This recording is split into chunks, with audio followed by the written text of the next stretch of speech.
അസ്സലാമു അലൈക്കും. അൽഹംദുലില്ലാഹ് അല്ലദീ ഹദാനാ ലിഹാദാ വമാ കുന്നാ ലിനഹ്തദിയ ലൗലാ അൻ ഹദാനല്ലാഹ് വസ്സലാത്തു വസ്സലാമു അലാ റസൂലില്ലാഹ് മുഹമ്മദ് ഇബ്നു അബ്ദില്ലാഹ് അലൈഹി അഫ്ളലു സ്വലവാത്തി വസ്തസ്ലീം. നഹ്മദുഹു വനസ്തഈനുഹു വനുഅ്മിനു ബിഹി വനതവക്കലു അലൈഹി വനഊദു ബില്ലാഹി മിൻ ശുറൂരി അൻഫുസിനാ വമിൻ സയ്യിആതി അഅ്മാലിനാ. മൻ യഹ്ദില്ലാഹു ഫലാ മുദില്ല ലഹു വമൻ യുദ്ലിൽ ഫലാ ഹാദിയ ലഹു. യാ അയ്യുഹല്ലദീന ആമനു തഖുല്ലാഹ ഹഖ്ക തുഖാതിഹി വലാ തമൂതുന്ന ഇല്ലാ വഅൻതും മുസ്ലിമൂൻ. ബഹുവന്യനായ അധ്യക്ഷൻ ഇസ്ഹാഖ് അലി സാഹിബ് അവരുകളെ,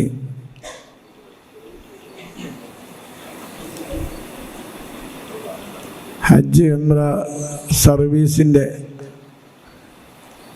ഔദ്യോഗികമായ പ്രവർത്തനങ്ങളുമായി ബന്ധപ്പെട്ട അഡ്മിനിസ്ട്രേഷൻ ഓഫീസറുകളെ, ഈ സർവീസ് നടത്തുന്നതിന് അമരത്വം സ്വീകരിച്ചുകൊണ്ടുള്ള അമീർമാരെ,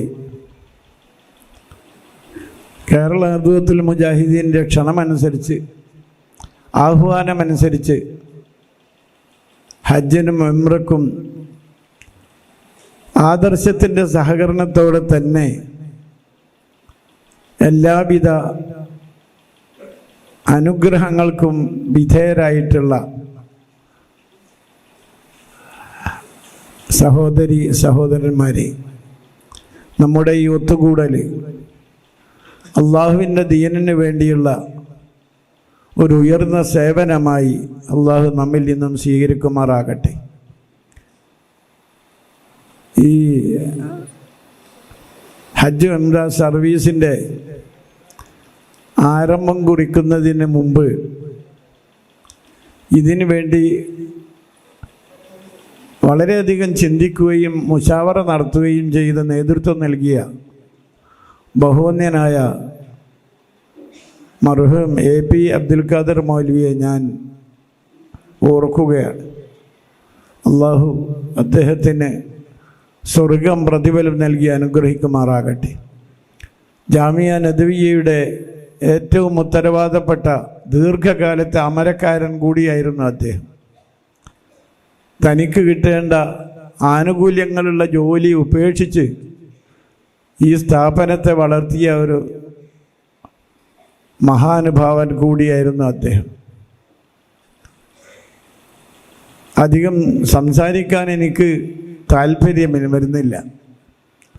ഞാൻ കുറച്ചു കാലമായി വിശ്രമത്തിലാണ്. മാത്രവുമല്ല, എന്നെ പരിശോധിച്ച ഡോക്ടർ പറഞ്ഞത് പ്രസംഗിക്കാനാവുമ്പോഴും സുന്നത്ത് നോമ്പ് വെക്കാനാവുമ്പോൾ ഞാൻ പറയും അപ്പോൾ ചെയ്താൽ മതി എന്നാണ്.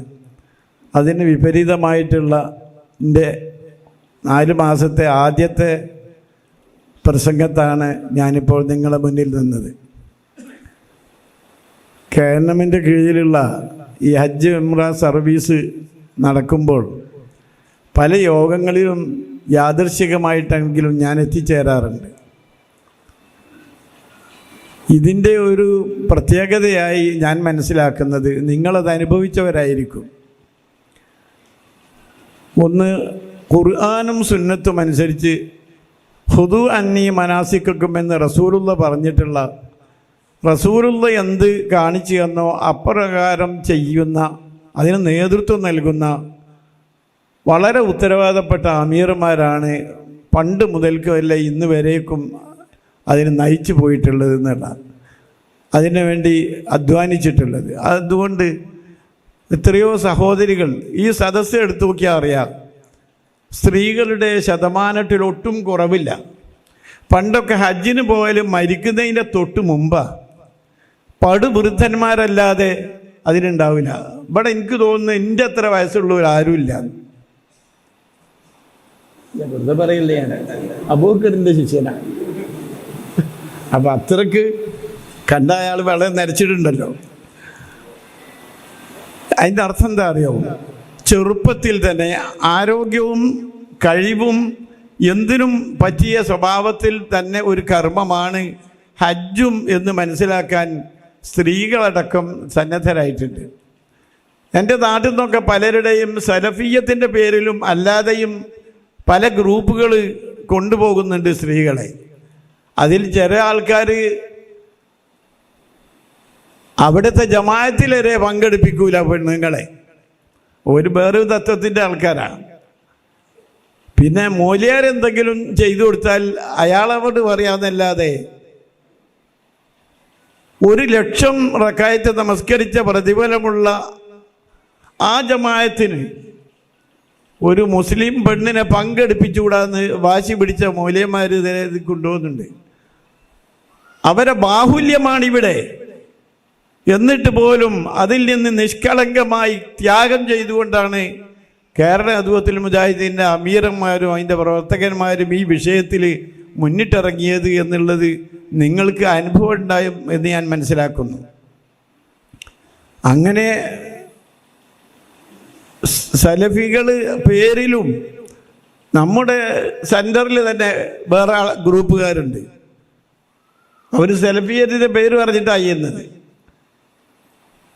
അവർക്കൊരു കുറ്റം പറയല്ല ഞാൻ.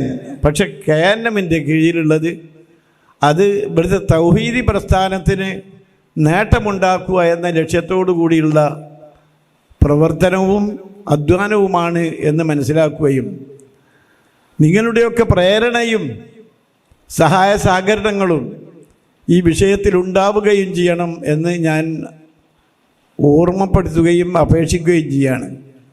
ഒരു കാര്യം മാത്രമാണ് എനിക്ക് ഈ ഹാജിമാരോടും ഉംറ ചെയ്തവരോടും പറയാനുള്ളത്. ഹജ്ജും ഉംറയും ഒക്കെ കഴിഞ്ഞ് വന്നാൽ ജീവിതത്തിൽ നല്ല മാറ്റം പിന്നീട് മരണം വരെ ഉണ്ടാകണം. ഒരു സുന്നത്തും വിട്ടുപോകാതെയും കഴിയുന്നത്ര അള്ളാഹുവിനെ സൂക്ഷിച്ചുകൊണ്ടും മാതൃകാ യോഗ്യരായി ജീവിക്കാൻ നമ്മൾ ശ്രമിക്കണം. ഹജ്ജിൻ്റെ കാലത്ത് നന്നായി പിന്നെ എങ്ങനെയുമാകാം എന്ന സ്വഭാവം ഉണ്ടാകാൻ പാടില്ല. നമ്മൾക്കാർക്കും അങ്ങനെ ഉണ്ട് എന്നുള്ള അർത്ഥത്തിലല്ല ഞാൻ പറഞ്ഞത്. നമ്മുടെ ചുറ്റുപാടിൽ ലയിച്ചു വന്ന് പ്രയാസങ്ങൾ ഉണ്ടായി പോകും. അങ്ങനെ സംഭവിക്കാതെ അള്ളാഹുവിലേക്ക് മടങ്ങുകയും മാതൃകാ യോഗ്യരായി ഒരു ഹാജി അല്ലെങ്കിൽ ഉംറ ചെയ്ത ആൾ എന്ന സ്വഭാവത്തിൽ ഒരു നേതൃപടവലി നമുക്കുണ്ടാകണം.